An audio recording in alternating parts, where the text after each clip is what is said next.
Hola colega, bienvenido a esta masterclass online de libros fiscales del impuesto al valor agregado. Ante todo me presento, mi nombre es licenciado Luis Alberto Zaracual, licenciado en administración colegiado, actualmente residenciado en lo que es la ciudad de Maturín. Bien. Esta masterclass está pensada para ser en vivo en primera instancia, pero bueno, por cuestiones de tiempo y de espacio, no voy a poder hacerla en vivo, sino que al contrario, la voy a hacer ahorita grabada, dividida en dos o tres partes, probablemente sean en dos. Voy a tratar de que sean en dos partes, pero por ahora estamos haciendo la grabación de lo que es esta formación online, ¿no? Bien, fíjate una cosa muy importante. Vamos a hacer así y comenzamos. Bien, sean bienvenidos a esta masterclass de libros fiscales de lo que es el impuesto al valor agregado. Me atrevo yo a decir que es una de las tres o cuatro habilidades que todo contador o persona que estime llevar contabilidad debe tener incorporado dentro de lo que es su currículum o su portafolio de servicios profesionales. ¿Por qué? Bueno, porque de aquí sale lo que es la declaración del IVA, de estos libros fiscales del impuesto al valor agregado. De aquí sale también lo que es las contabilidades propiamente dicho. De aquí salen las ventas, las compras, los gastos, etcétera. Y también de aquí sale lo que pudiera llegar a ser nuestro servicio como tal de contabilidades a terceros. En este caso, lo que serían nuestros clientes. De allí sale o reviste lo que es la importancia, ¿no?, de esta formación. Bien, eh, ante todo, para entrar de lleno a lo que es la elaboración o confección de lo que son los libros fiscales del impuesto al valor agregado, es necesario comprender lo que es la facturación, porque efectivamente en el 99% de los casos lo que van a los libros de compras y ventas del IVA son las facturas. Pero en realidad, ¿qué es la facturación? La facturación es el proceso de emisión de facturas y otros documentos fiscales mediante los medios que al efecto dictamine el legislador y la administración tributaria como válidos. A los efectos prácticos se pueden emitir facturas mediante los siguientes medios. Tenemos factura de talonario, factura en forma libre, factura en impresora fiscal y lo que es la factura digital, que es un poco novedosa en vista de lo que es la Providencia 102 del año 2024. Mira, base legal de lo que es la facturación tenemos la siguiente. En primera instancia, obviamente, lo que es la matriz como tal de la emisión de facturas, que es la ley del impuesto al valor agregado, publicada en la Gaceta Oficial número 6207 del 29 de enero del año 2020. La Providencia número 71 del año 2011, publicada en la Gaceta Oficial número 39.795 del 28 de noviembre de 2011. Luego tenemos la Providencia 141 del año 2018, publicada en la Gaceta Oficial número 41.518 del 6 de noviembre de 2018. Luego tenemos la Providencia 102 y la 121, que se refieren a, en primera instancia, lo que es la emisión de facturas en medios digitales y también a los proveedores de software que deben homologarse. Estas últimas dos fueron emitidas o promulgadas en lo que fue el año 2024.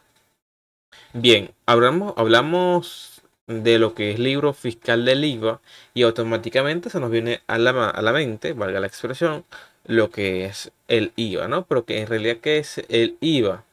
El impuesto al valor agregado es un impuesto indirecto que grava sobre la realización de ciertas actividades comerciales y tiene tres características fundamentales, a saber, primero, que es un impuesto indirecto en vista de que recae sobre el consumo en cualquier ámbito empresarial, profesional o incluso personal. Luego tenemos que es un impuesto real, ya que el IVA no tiene en cuenta la renta de las personas, grava sobre el producto o el servicio en sí mismo. Y luego lo que es la característica general, es decir, se aplica en todos los sectores económicos, aunque es cierto que existen exenciones tipificadas en lo que es la ley de lo que es el impuesto al valor agregado. ¿Ok? Muy importante, tres características bastante fundamentales que nos permiten conocer y comprender más a profundidad, disculpen ustedes, lo que es o lo que son, en este caso, o les representa lo que es el impuesto al valor agregado. Bien, vamos a seguir avanzando en lo que es esta presentación. Son 68 páginas para esta presentación, así que probablemente vamos a dividir esta masterclass en dos partes. La primera, en la cual voy a exponer o dialogar y hablar en referencia a lo que es o lo que son los libros fiscales del IVA, y en la segunda lección vamos a estar compartiendo con ustedes y explicando lo que son los editables en Excel que vienen incluidos en esta masterclass. Bien, hay otro factor que debemos tener en cuenta y considerar al momento de realizar lo que es, ya va, déjame, de lo que es el impuesto a lo agregado, que son los hechos imponibles. ¿Ok? Constituyen hechos imponibles, es decir, las circunstancias que graban o que hacen que nazca como tal una obligación tributaria a los fines de la ley del IVA del año 2020, las siguientes actividades, negocios jurídicos u operaciones. Primera instancia, la venta de bienes muebles corporales, incluidas la de partes alícuotas en los derechos de propiedad sobre ellos, así como el retiro o desincorporación de bienes muebles realizada por los contribuyentes de este impuesto. Luego tenemos la importación definitiva de bienes muebles. En tercera instancia, la prestación a título oneroso de servicios independientes ejecutados o aprovechados en el país, incluyendo aquellos que provengan del exterior en los términos de esta ley. También constituye hecho imponible el consumo de los servicios propios del objeto, giro o actividad del negocio, en los casos a que se refiere el número 4 del artículo 4 de esta ley. La venta de exportación de bienes muebles corporales y, por último, pero no por eso menos importante, lo que es la exportación de servicios. Cuando algún tipo de contribuyente caiga o incurra en lo que es la elaboración o ejecución de estos hechos imponibles, pues automáticamente se genera lo que es la obligación de gravar lo que es el impuesto al valor agregado. Esa es la naturaleza propia de un hecho imponible de cualquier tributo. En este caso específico de lo que es el impuesto al valor agregado.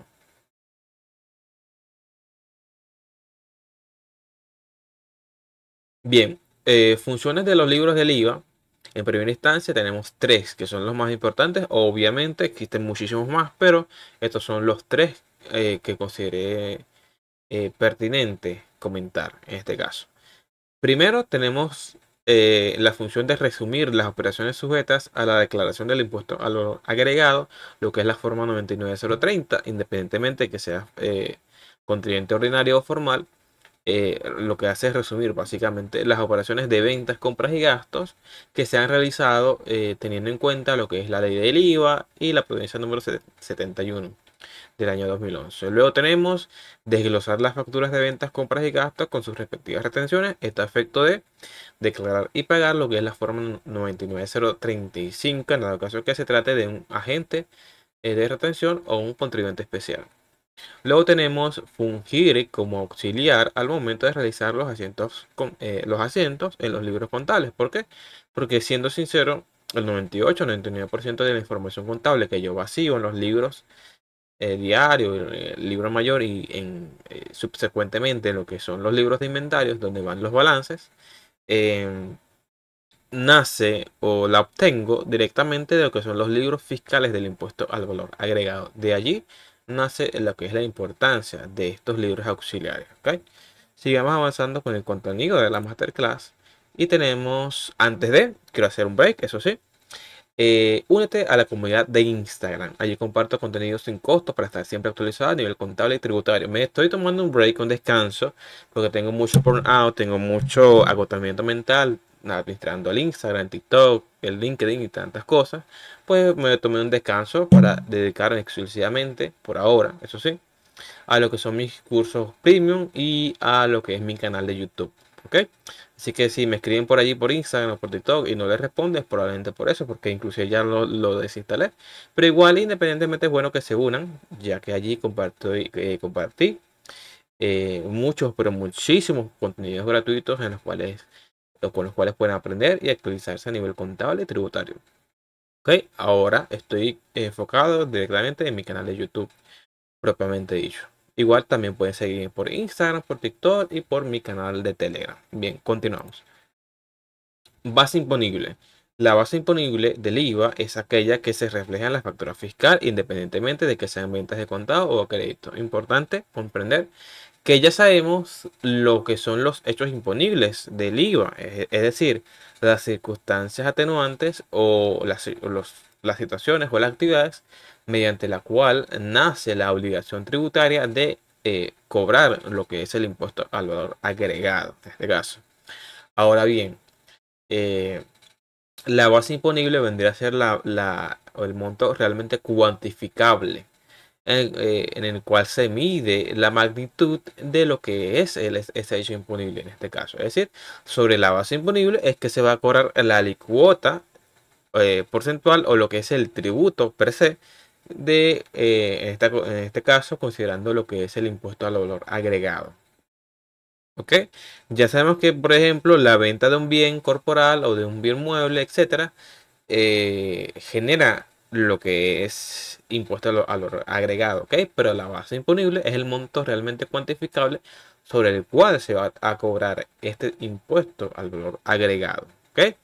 El hecho imponible es el conjunto de acciones que genera un tributo. La base imponible es el monto sobre el cual se grava ese tributo. Y luego tenemos lo que es la alicuota, el tributo per se, que es el monto porcentual que se debe cobrar sobre esta base imponible. Esa es la naturaleza de este impuesto al valor agregado. Y bueno, en general la naturaleza de cualquier tributo o de cualquier impuesto que se trate. Bien, luego tenemos el débito fiscal, que es el impuesto por cada venta de bienes y prestación de servicios de una persona natural o jurídica. Ya va, creo que me salí de la presentación. Vamos a darle a presentar.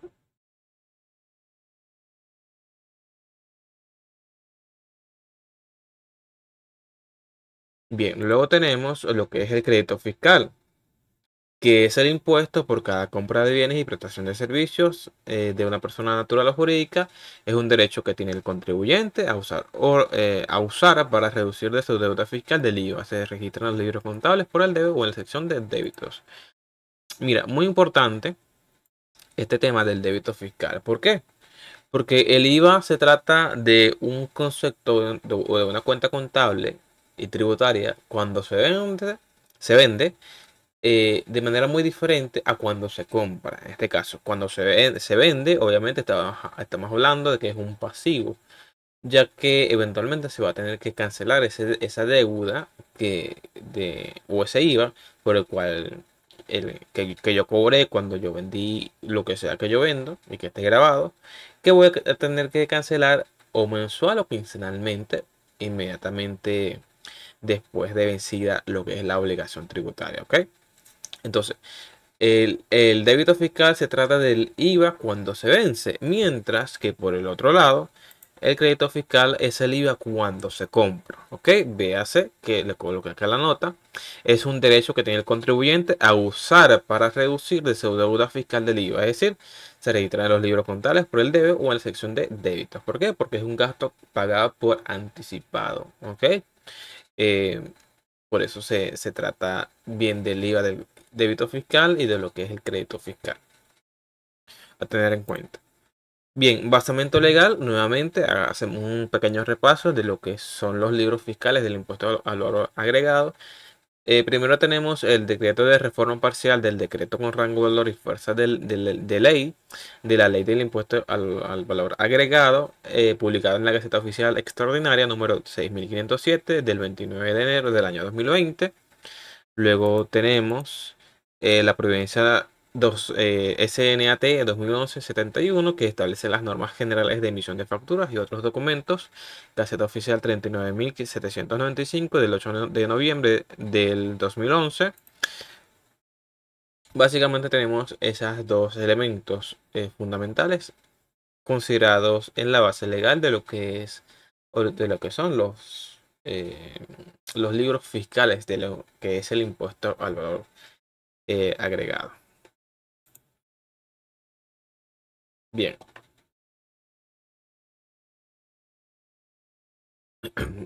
Por acá.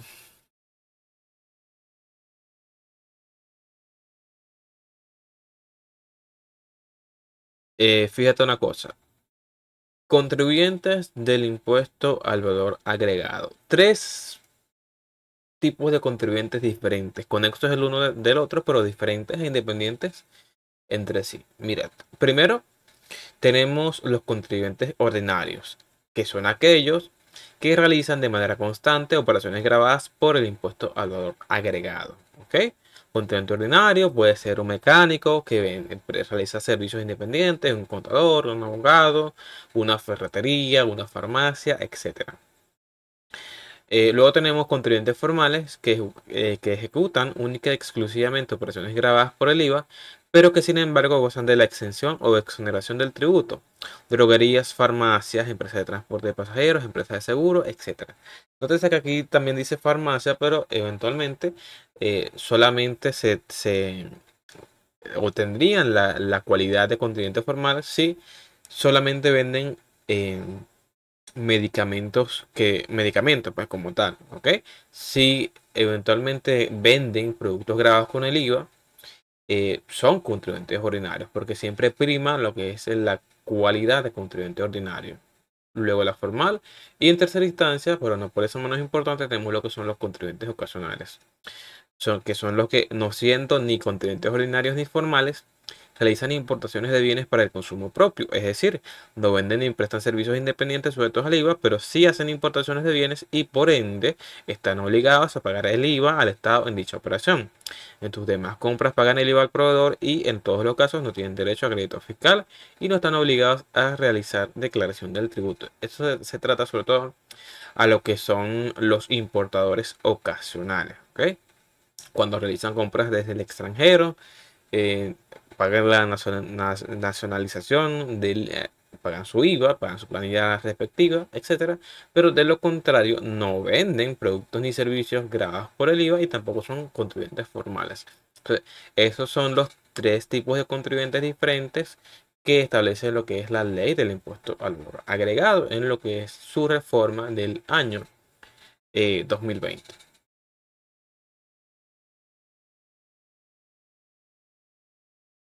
Bien, seguramente habrán notado que no mencioné la cualidad o la categoría de contribuyente especial, ¿ok? Debido a que existe una condición de sujeto pasivo especial, pero es referida a la designación como agentes de retención a determinados contribuyentes.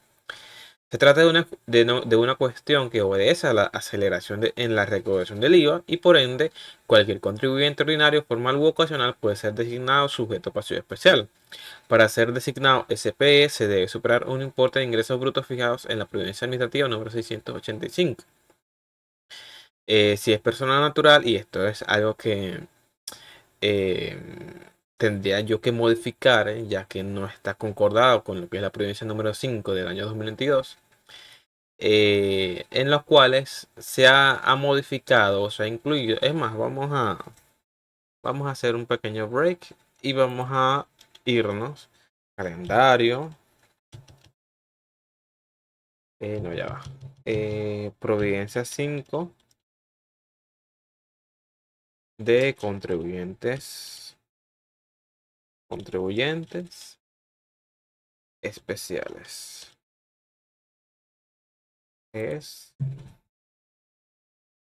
Especiales. Ok, vamos a hacer esta pequeña búsqueda en Google. Punto. Ok.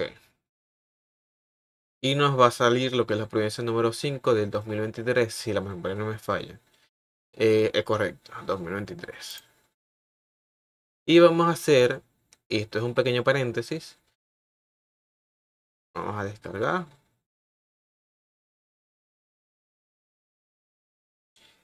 La Providencia 5 del 2023, emitida por el CENIAT, que estipula la siguiente o las siguientes cantidades. Voy a hacer un pequeño zoom y dice lo siguiente.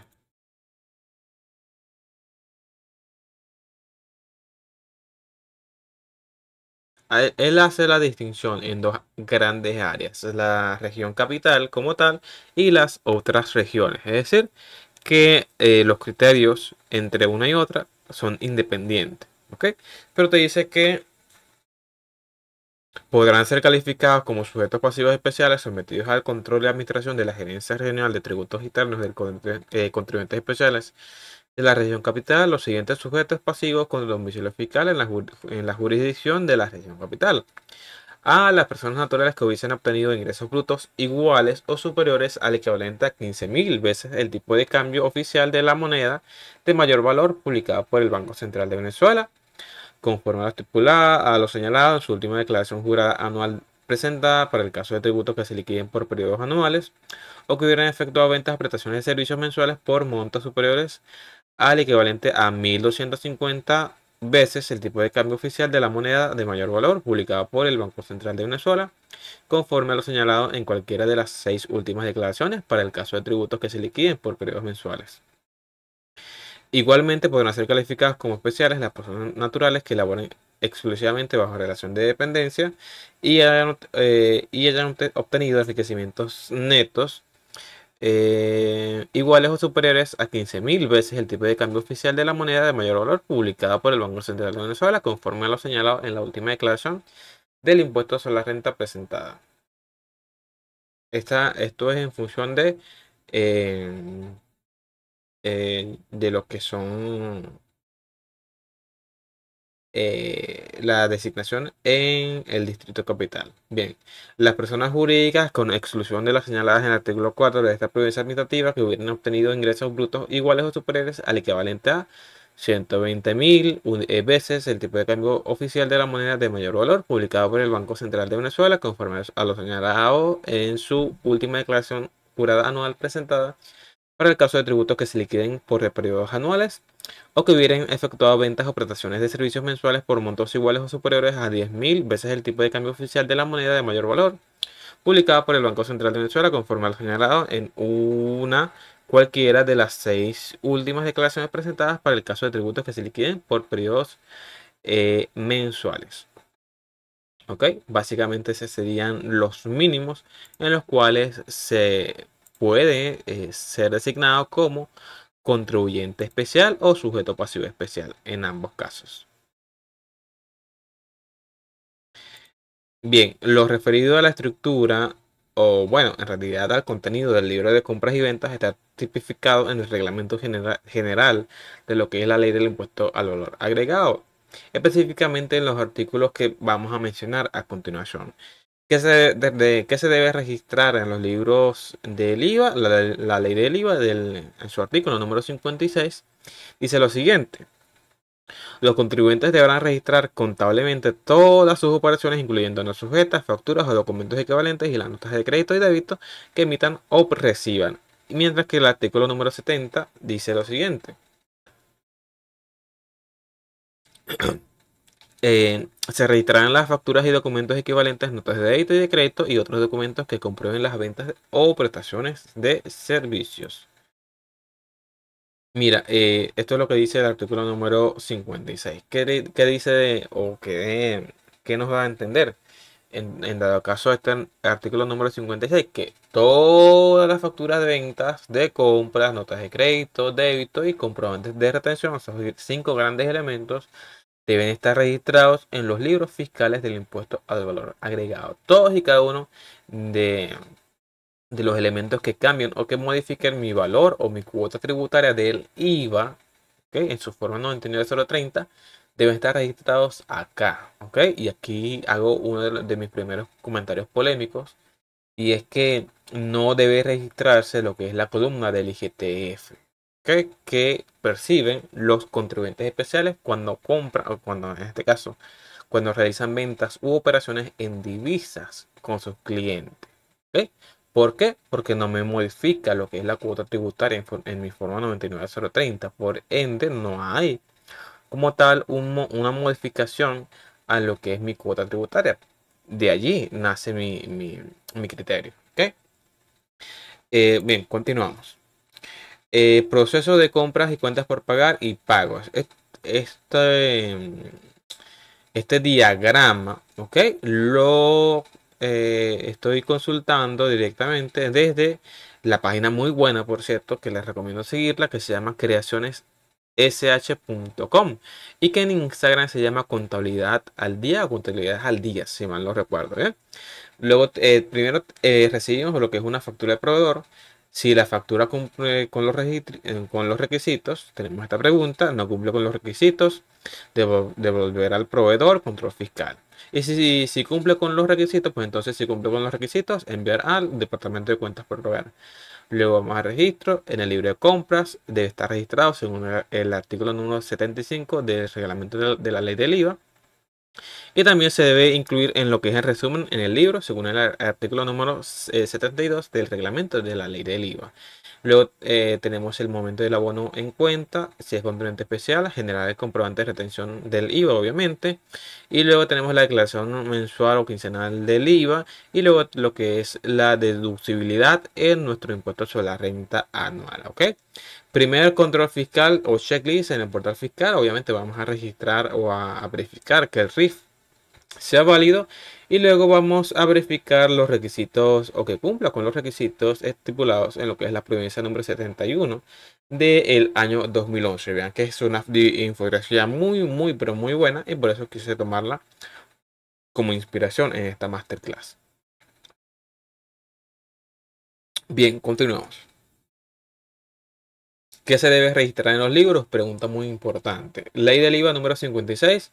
Los contribuyentes deberán registrar contablemente todas sus operaciones, incluyendo no sujetas, facturas o documentos equivalentes y las notas de crédito y débito que emitan o reciban junto con los comprobantes de retención de lo que es el impuesto al valor agregado. Luego tenemos el artículo número 70 del reglamento de la ley, disculpen ustedes, del IVA, que dice se registrarán las facturas y documentos equivalentes, notas de débito y de crédito y otros documentos que comprueben las ventas o prestaciones de servicio. Perfecto.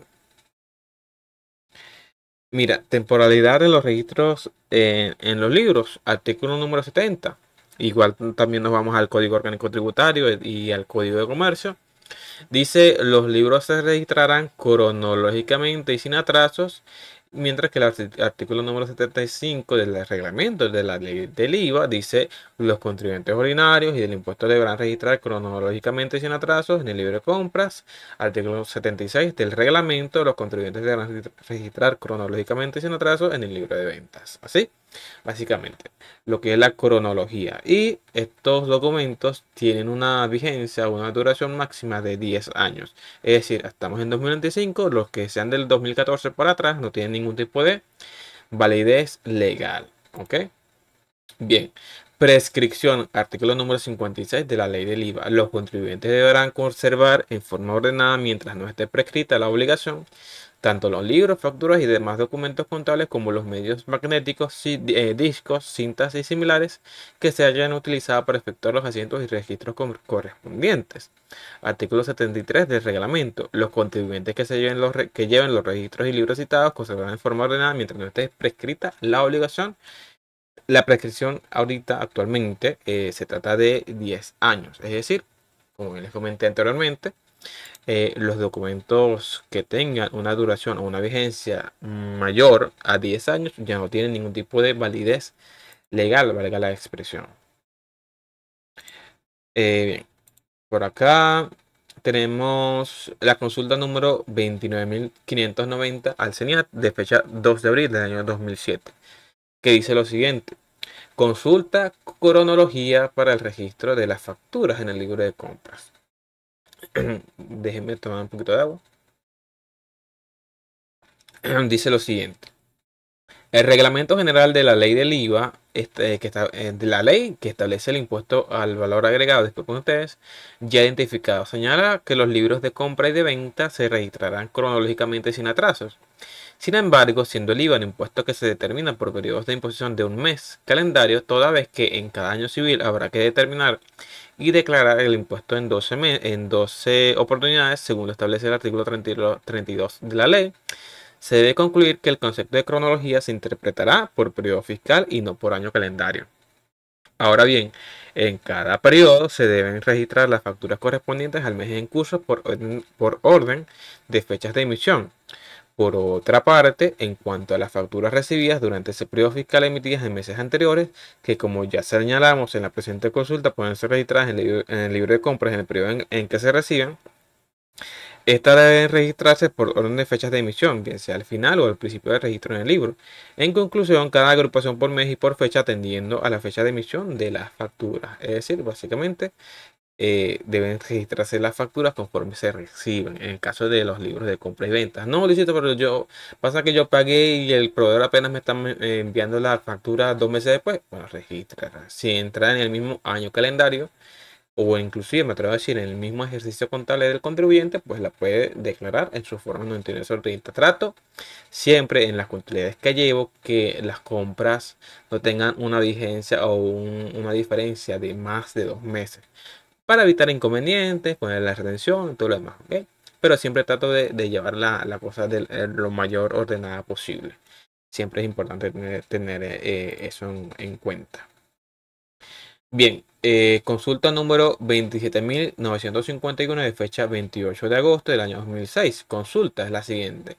Momento en que se deben incluir en el libro de compra las facturas que llegan con retraso a los efectos de no perder el crédito fiscal. El criterio es el siguiente.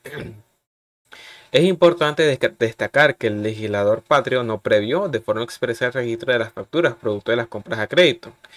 En este supuesto debe observarse que en los casos de las compras a crédito, en el giro habitual del comercio, en muchas ocasiones el vendedor, no obstante que emite la factura al momento de la entrega del bien, como establece la normativa legal, no se la entrega al comprador hasta tanto pague la totalidad de la deuda.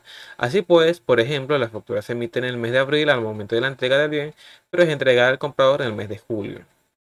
Ante estas circunstancias fácticas sometidas a nuestra consideración, estas gerencias de la opinión que, no siendo imputable al comprador este desfase temporal en las compras de crédito, en las cuales no se entregan las facturas, deberán registrarse la factura correspondiente en el libro de compras en el momento de su recibimiento, asumiendo que el no recibimiento de la factura es un hecho que no depende del comprador por ser expresión de una práctica habitual del comercio.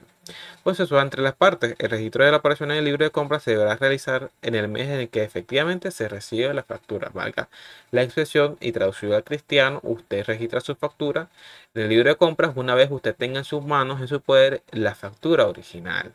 ¿Ok? Pasa mucho cuando se vende crédito, sobre todo las grandes empresas que van pidiendo adelantos y primero te envían la proforma y después cuando pagas o cancelas la totalidad es que te envían la factura original. ¿Ok? En este caso, disculpen, la administración tributaria previó que de ser el caso, la factura debe ser registrada en el libro de compras en el momento en que usted tiene en su poder el documento original que respalda esa compra que usted ha realizado. Mira, hablamos ya de facturas tipo formato y ahora vamos a revisar y vamos a ver lo que son los documentos que deben tenerse en cuenta al momento de em, los requerimientos que debe tener lo que es una factura de formato. ¿Ok? Bien. En primera instancia debe contener la denominación de factura. Luego debe tener una numeración consecutiva y única. Debe tener número de control reimpreso, nombre y apellido o razón social, domicilio fiscal y número de RIF del emisor. Luego tiene fecha de emisión constituida por 8 dígitos. Nombre y apellido, razón social, número de RIF del adquiriente de bien o receptor de servicio.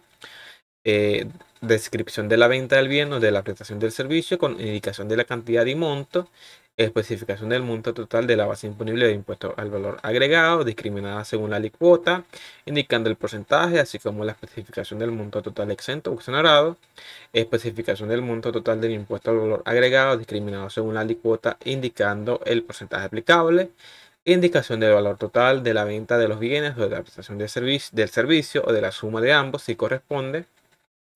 Contener la frase sin derecho a crédito fiscal cuando se trate de las copias de las facturas.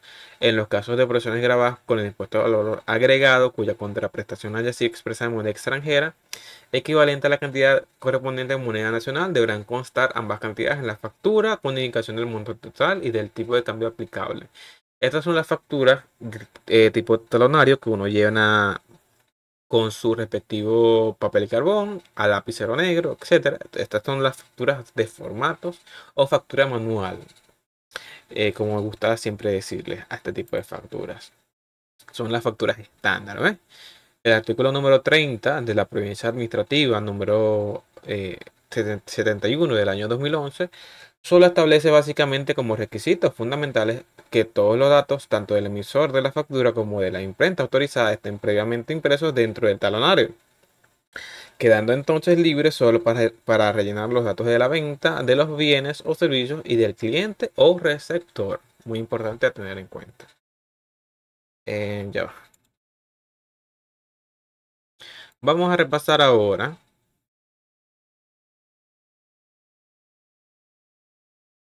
mm, Esta va para acá.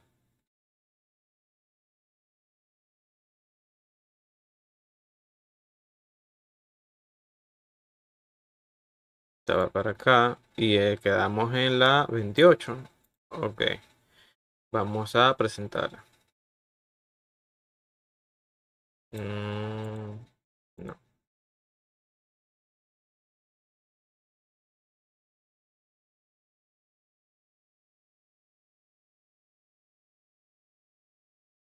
Bien, luego tenemos lo que es la factura en forma libre. La forma libre es uno de los medios de emisión de facturas y otros documentos fiscales regulados por la Provincia Administrativa número 71 del año 2011, dictada por el CENIAT. Los medios generales de emisión de facturas dispuestos en dicha norma de la Administración Tributaria Nacional son tres. Bueno, ahorita son cuatro con el tema de la incorporación de lo que es la factura digital. Uno de ellos es la máquina fiscal, otro es el formato y el tercero es la forma libre, en la que nos enfocaremos actualmente. La diferencia ahorita entre una forma libre y lo que es eh, una factura de talonario o factura manual es que se ha visto afectada esta primera forma libre por lo que es la providencia número 121 del año 2011, corrijo, del año 2024, que es la que actualmente regula lo que es la emisión de facturas en formas libres a través de software homologado. ¿Ok? Actualmente el procedimiento era básicamente que usted iba a una imprenta, ¿ok? Iba a una imprenta, solicitaba un conjunto de talonarios en formas libres, con su logo, su RIS, su QR, su Instagram, lo que sea. Y luego la imprenta le facilitaba lo que era estas facturas en formas libres, para la expresión. Y también les facilitaba muchas veces lo que era el formato editable en Excel, o le daba acceso a una API o una página web para que usted pueda rellenar la información en su computadora por usted mismo. ¿Ok? A diferencia de lo que era la factura manual, que obviamente todo era a mano.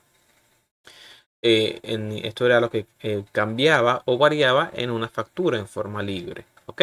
Con la nueva Providencia 121, todas las facturas que se emitan en forma libre deben de ser realizadas a través de la impresión directa de un software homologado autorizado por el CENIAT. ¿Ok? A2, Galax, Saint, Odoo y todos esos proveedores de software eh, deben estar homologados por el CENIAT, es decir, deben tener un permiso especial para operar en Venezuela y por ende para que los contribuyentes puedan emitir facturas en software libre, un software homologado, pues se ve afectada lo que es esta emisión de facturas. ¿Ok? Muy importante tener en cuenta. Estos documentos deben ser elaborados por una imprenta autorizada por el CENIAT y deben contener desde la imprenta que los fabrica como mínimo los siguientes requisitos. Deben contener el número de control, el número de RIF de información fiscal, la razón social y número de RIF de la imprenta autorizada que los elabora, número y fecha de providencia administrativa del CENIAT que autoriza a la imprenta a emitir documentos fiscales. Luego tenemos total de números de control asignados en el pedido a los documentos fabricados expresados desde el número tal hasta el número tal, y luego la fecha de elaboración de la forma libre en un formato de 8 dígitos. ¿Ok? Acá está. Facturas emitidas sobre formas libres. Fíjate una cosa que son más o menos como así, como los estoy mencionando en la imagen. Bien, el artículo 31 de la Providencia Administrativa SNT 2011-71 solo establece como requisito relativo a la identificación del contribuyente emisor que contenga desde la imprenta su número de RIF. En cambio, datos como la denominación o el domicilio fiscal no son requeridos desde la imprenta en las formas libres, pero sí deben ser luego expuestas por el contribuyente usuario al momento de emitir la factura mediante este medio.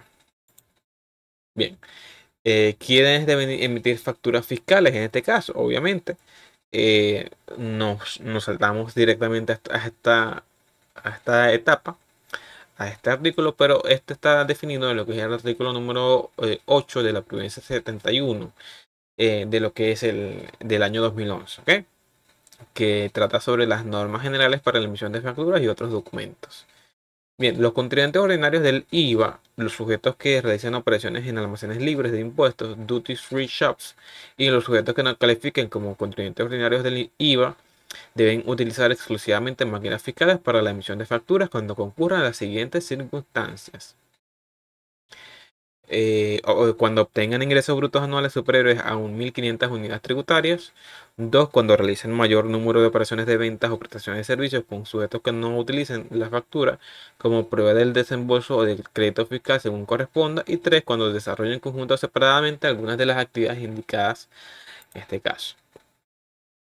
Estas actividades indicadas generalmente son ventas cuando se trate en 95% de los casos a personas naturales, restaurantes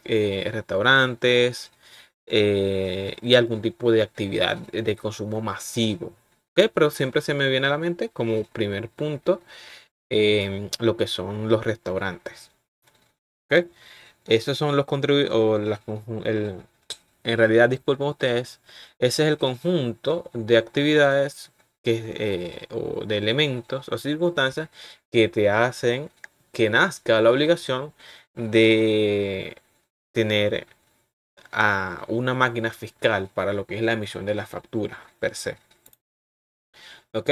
Los sujetos de pasivos dedicados a las actividades económicas previstas en el literal J del numeral 3 del presente artículo deben emplear como medida de facturación obligatoria realizadas durante el año calendario inmediato anterior al que esté en curso. Una vez nacida la obligación de utilizar máquinas fiscales, el sujeto no podrá utilizar otro medio de facturación, salvo en los casos previstos en el artículo 11 de esta providencia.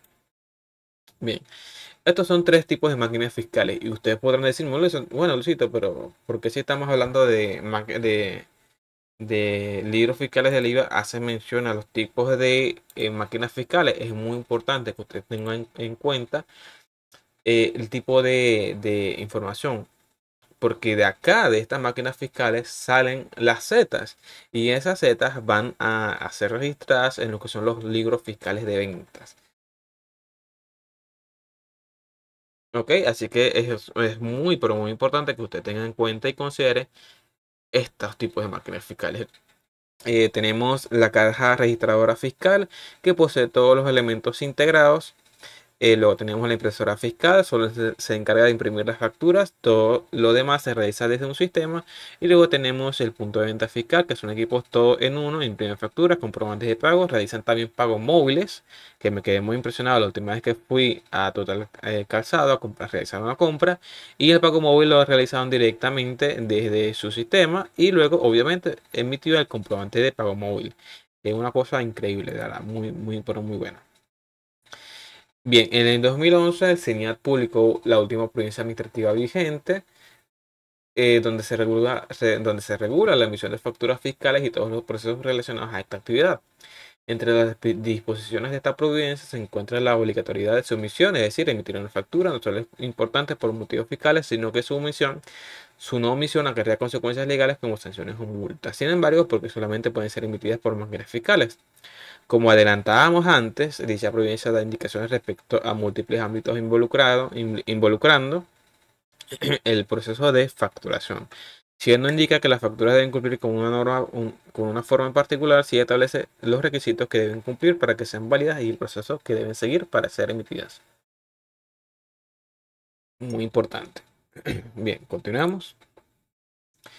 La emisión de facturas, salvo los casos de impuestos en la ley, como son los talonarios emitidos por imprentas autorizadas, debe realizarse en máquinas fiscales debidamente acreditadas y registradas ante el SENAT, principalmente para evitar fenómenos como la evasión fiscal, la especulación, etc.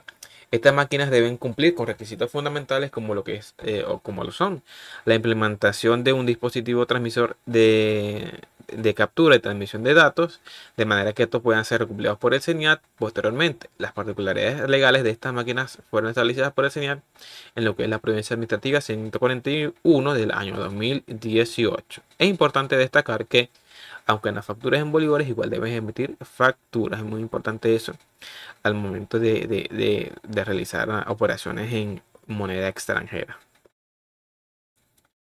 Bien, vamos a por acá seguir avanzando.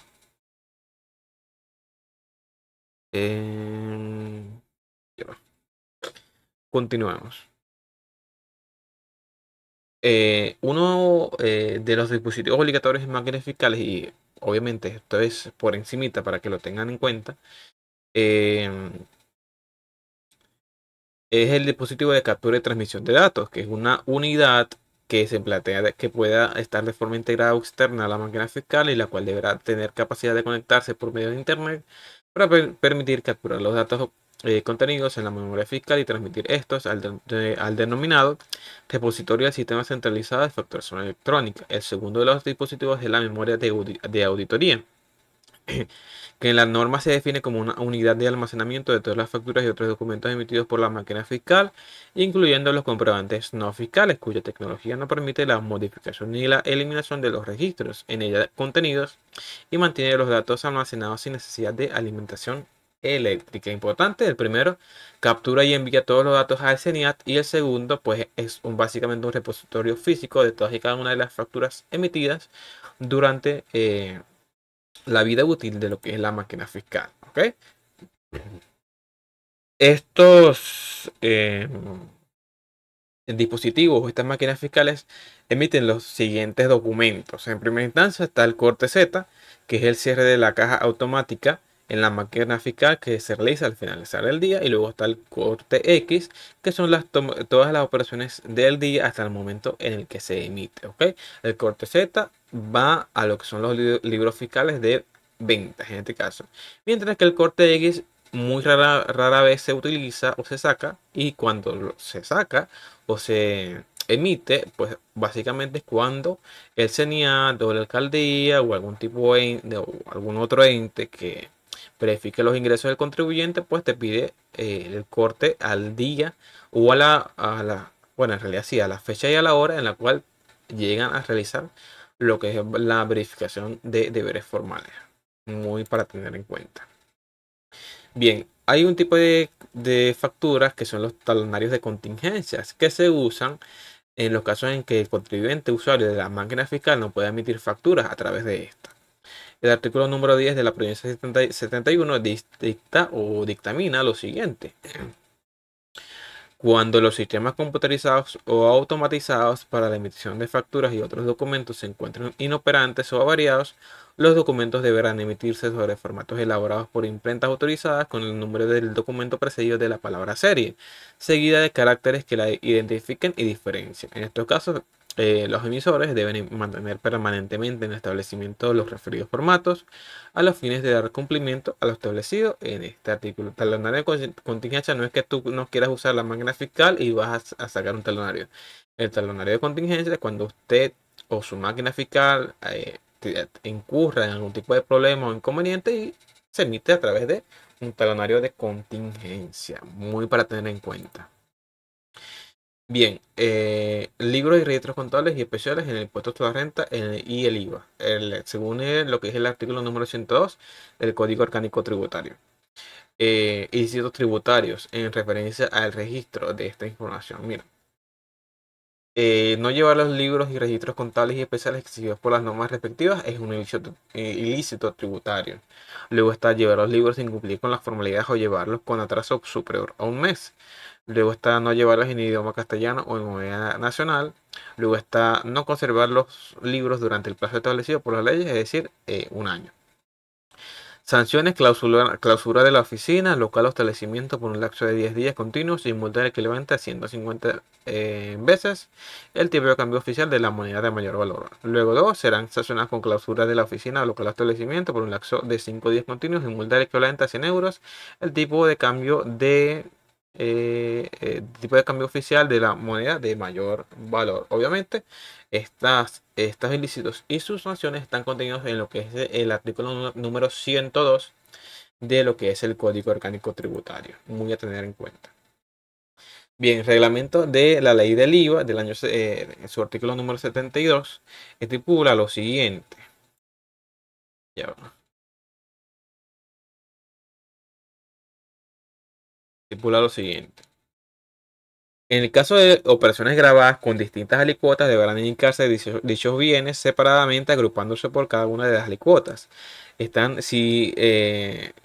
Si tus libros no están actualizados, puedes incurrir en multas y sanciones por el incumplimiento de estos deberes formales. ¿Ok?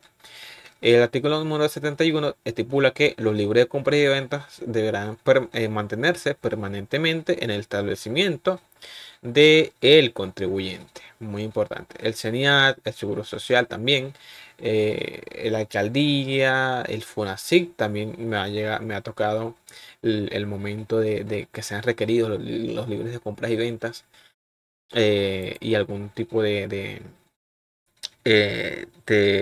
contribuyente similar o de ente similar en este caso.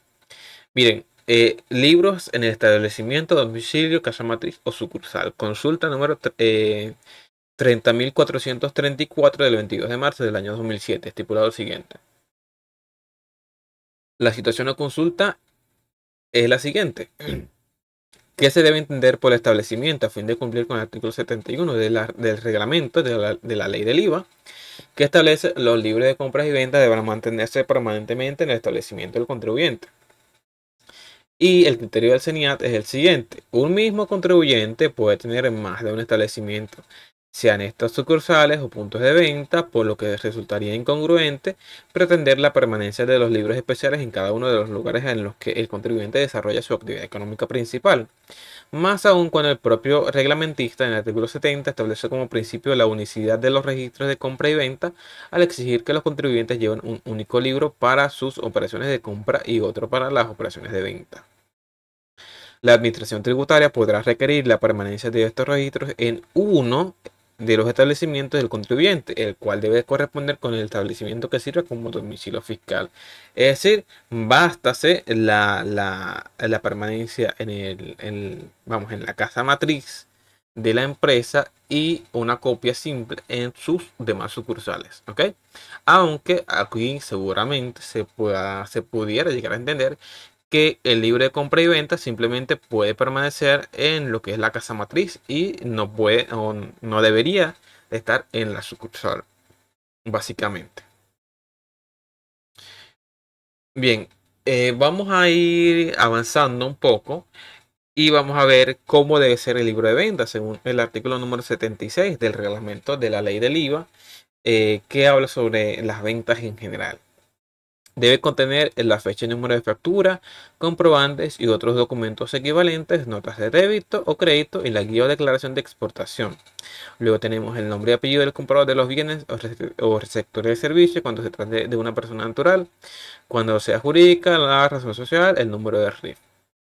Luego te dice el valor total de las ventas de bienes o prestaciones de servicios, discriminando grabadas, exentas, exoneradas o no sujetas al IVA. En el caso de operaciones con distintas alícuotas, se registran separadamente, agrupándolas por cada una. Y luego tenemos el valor Foreign On Board o FOB de las operaciones de exportación. ¿Cómo debe ser el libro de ventas cuando se trate de ventas a no contribuyentes? En ese caso sería la fecha y número del primer comprobante emitido en cada día de las ventas de bienes o prestaciones de servicio correspondiente al talonario o máquina fiscal utilizado, número del último comprobante emitido en cada día por las ventas de bienes o prestaciones de servicios, el monto total de las ventas de bienes y o prestaciones de servicios grabados en cada día por los cuales se han emitido comprobantes o documentos equivalentes. Luego tenemos el monto del IVA de las operaciones anteriormente mencionadas, monto de las rentas de bienes y de las ventas de bienes y prestaciones de servicios exentas, exoneradas y no sujetas de el día. Eh, ¿Cómo debe ser el libro de ventas? Bien, esto es en función de lo que son las ventas a no contribuyentes cuando se trate de facturas manuales, facturas en formas libres y también lo que es el resumen de lo que son los reportes Z. El reporte Z siempre te bota el primer y el último día de la factura emitida en ese día. ¿Ok? Muy importante a tener en cuenta. Y sería más o menos así. Obviamente aquí no se ve demasiado bien, ¿ok? Pero en la parte 2 de esta masterclass lo vamos a ver mucho más o lo vamos a visualizar de una mejor manera. Bien, y si existen sucursales, el artículo 74 del reglamento de la ley del IVA estipula lo siguiente. La administración tributaria puede exigir modelos únicos por tipos o categorías de clientes, por caso matriz o sucursales, que son los libros consolidados. Los contribuyentes que posean más de un establecimiento en que realicen operaciones grabadas deberán individualizar en su inscripción cada uno de sus establecimientos y precisar la oficina sede o matriz donde debe centralizarse el cumplimiento de las obligaciones derivadas de esta ley y sus reglamentos. El resumen de los libros. Bien. En los libros de compras y ventas, al final de cada mes se hará un resumen del respectivo periodo de imposición indicando monto de la base imponible ajustada con las adiciones y deducciones correspondientes, el débito fiscal y crédito fiscal del periodo, un resumen de las ventas de bienes y prestaciones de servicios exentas, exoneradas y no sujetas a impuestos y el monto de las exportaciones. Este resumen que aparece, seguramente lo habrán visto últimamente, al final de lo que son las operaciones grabadas de ventas por parte de lo que es el contribuyente. Ok, obviamente todo lo vamos a ver un poco más adelante en función de que sea mucho más visual al momento de realizar lo que son los libros fiscales del impuesto al valor agregado. Bien, por acá.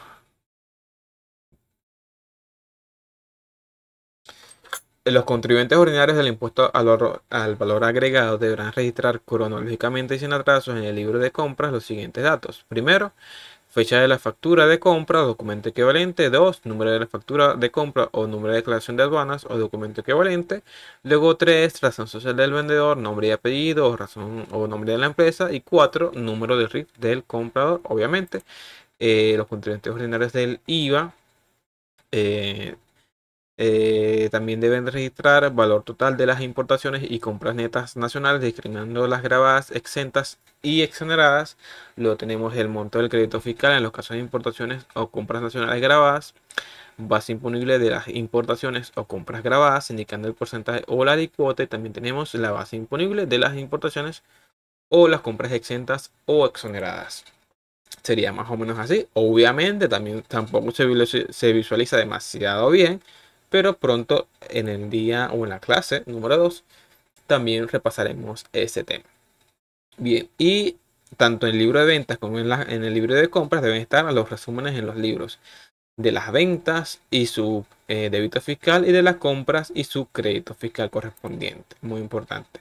Y también recomiendo que los libros auxiliares de compras y ventas tengan el resumen de lo que es la declaración del IVA en su forma 99/30 de las ventas y su débito fiscal, de las compras y su crédito fiscal y también de la autoliquidación. Muy importante. Eso lo repasaremos en el día número 2. ¿Qué pasa con los comprobantes de retención? Que también es un tema muy importante en los libros fiscales del impuesto al valor agregado. Si usted es contribuyente especial, deberá registrar lo que son los comprobantes de retención en sus compras una vez en el libro de compras, indicando fecha de recibido o de emisión del comprobante, número del comprobante, nombre y RIF del agente de retención, del sujeto retenido, factura afectada y el monto de la retención en cada caso. ¿Ok? Tanto en las ventas como en las compras. Si usted es agente de retención, obviamente todas las retenciones deberán ir en el libro de compras. Y mientras que si usted es vendedor y independientemente de que sea agente de retención o no, obviamente cada retención que le practique su cliente, que es agente de retención, deberá estar registrada en su libro de venta, obviamente. Eh, Según el artículo número 40, corrijo, artículo número 18 de la provincia número 49, el comprobante debe registrarse por el agente de retención y por el proveedor en los libros de compras y ventas, respectivamente, en el mismo periodo de imposición que corresponda a su emisión o entrega según corresponda. En el libro de compras deben registrarse también a los comprobantes de retención que son emitidos por los sujetos pasivos especiales. En este caso, dichos documentos se recomienda que mantengan el orden cronológico en función de la fecha de emisión, por lo que no se registra en una misma línea con la factura o documento de compra asociado, sino en una línea por separado. En el libro de compras deben registrarse además las certificaciones de atribución y facturas por las compras que a nombre propio de comisionistas fueron realizadas por cuenta del contribuyente, conforme lo dispone el artículo 56 del Reglamento General de la Ley del IVA. Bien, en resumen, en los libros de compras y ventas, al final de cada mes se hará un resumen del respectivo periodo de imposición indicando monto de la base imponible. Este habla un poquito del resumen tanto en los libros de compras y de ventas. Bien, vamos por acá. Y ya vamos terminando. Esto, sobre todo el día de hoy es más que todo teórico, ¿no? Obviamente. Ya el día 2 o la parte 2 de esta masterclass, pues será un poco más o irá más en referencia a lo que es el llenado de los libros del IVA, explicando todos y cada uno de los elementos de los editables en Excel. Bien, contribuyentes formales los mencionamos casi que al principio de esta formación. Contribuyentes formales deben deber de mantener las relaciones de compra y venta en el establecimiento. Situación: el hecho de no mantener las relaciones de compra y venta que están obligados a llevar los contribuyentes formales del IVA en el establecimiento puede considerarse un incumplimiento del deber formal tipificado en el artículo 71 del reglamento de la ley que establece el impuesto al valor agregado. El criterio de CENIAT es el siguiente. Artículo 71. Los libros de compras y ventas deberán mantenerse permanentemente en el establecimiento del contribuyente.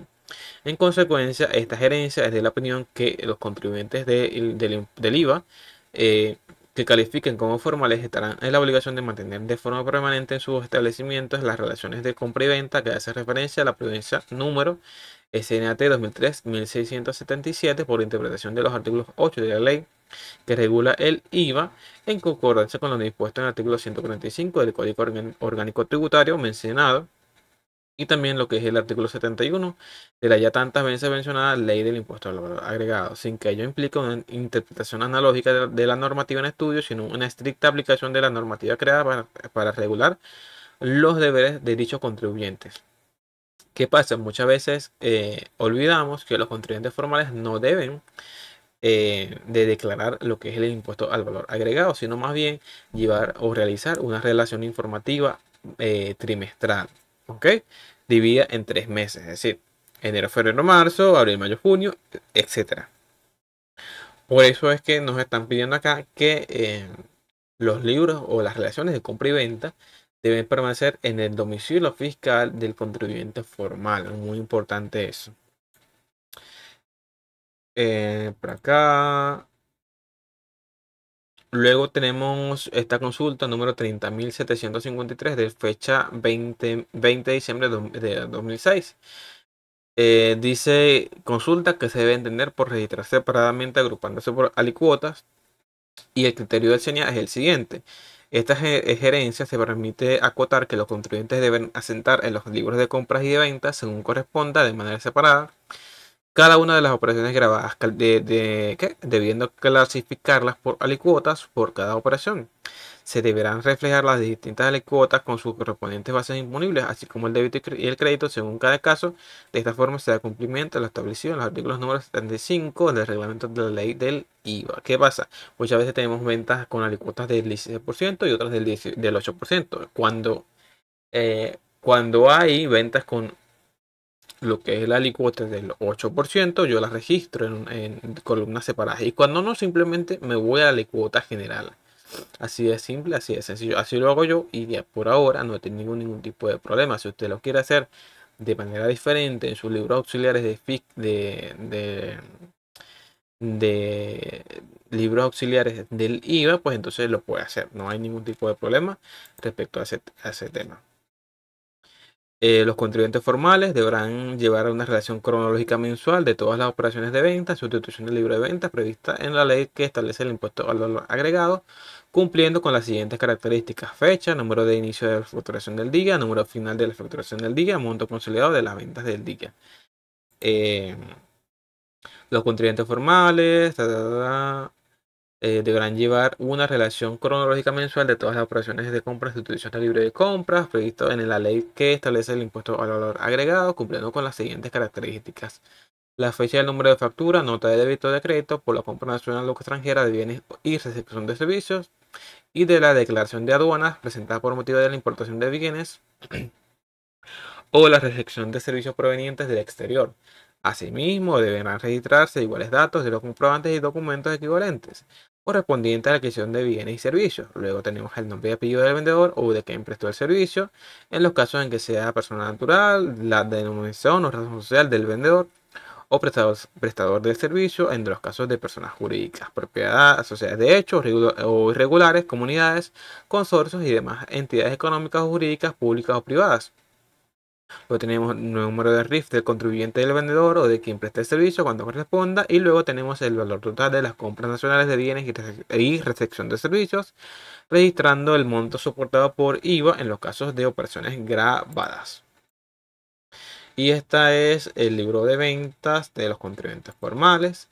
Y este es el libro de compras de los contribuyentes formales. Obviamente este es un repaso breve, diría yo, de lo que es estos dos libros, ¿no? Bien, ya casi vamos llegando, cuando tenemos ya, para ver, 1 hora 6. Nótese que ha sido prácticamente de leer, porque el tema de los libros del IVA, a pesar de que es del día a día de los contadores y de las personas que llevan contabilidades, es mucho, pero mucho texto y hay que leer mucho entre líneas, ¿ok? Los ajustes por errores humanos que tuvieron lugar deberán ser reflejados en los dos libros, aquel en que se cometió el error y aquel donde se ajustará dicho error. Libros y declaración de el IVA en el portal fiscal. Los montos reflejados en los libros de compras y ventas deben ser los mismos de la declaración del IVA. Se deben hacer los libros acorde a la fecha de declaración del calendario fiscal. Los ajustes que hubiere lugar deben ser declarados en el portal fiscal en su sección correspondiente, y luego las retenciones de clientes deben ser reflejadas acá y cumplen la misma función de los créditos fiscales. Básicamente este ha sido el resumen de lo que es esta declaración o esta formación a nivel teórico de lo que es esta masterclass del impuesto al valor agregado. En la parte 2 vamos a estar repasando las cuestiones ya prácticas directamente en el Excel, ¿ok? Si has llegado hasta aquí, muchísimas gracias por estar hasta allí. Y si tienes preguntas, dudas o comentarios, déjala en la sección de los comentarios. Hasta la parte 2 y por ahora se despide atentamente el licenciado Luis Alberto Stracual. Hasta la próxima.